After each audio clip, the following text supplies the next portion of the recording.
se jako konec války slavil v Československu 45 let. V roce 1991 se to změnilo. Jako den vítězství se připomíná 8. květen. Karel Rožánek, Česká televize.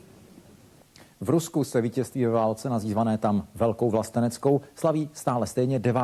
května, tedy dneska. Vrcholem byla, tak jako pokaždé od roku 1945, monstrózní vojenská přehlídka na Rudém náměstí. Konflikt stál tehdejší Sovětský svaz 27 milionů lidských životů. 100 000 obětí přitom dosud nemají vlastní hrob.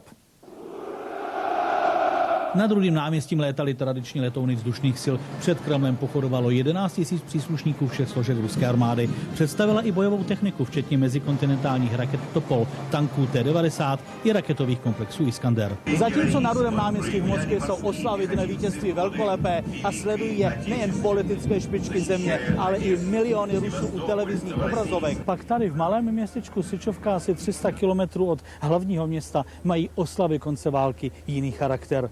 Místní pohřbívají těla těch padlých, která našli teprve před několika dny v nedalekých lesích. 68 let po válce. V rakvích jsou ostatky 477 ruských vojáků. Jen 6 se jich podařilo identifikovat. Teď mají svůj hrob. Doposud byla těla zahrabána na bitevním poli. Chranit, когда 10-20, это понятно, а когда 100 000.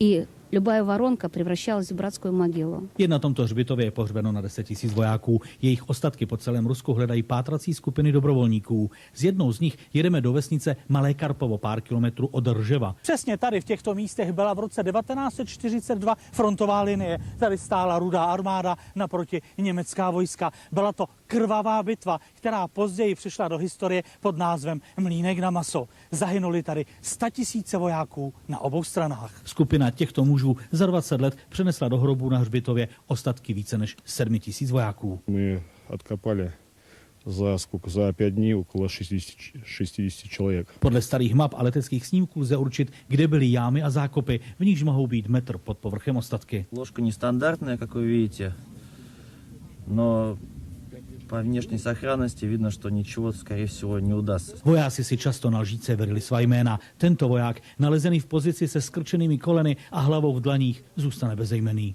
Na bitevních polích stále zůstává přes 1 milion ruských vojáků. Miroslav Karas, Česká televize Moskva a Malé Karpovo.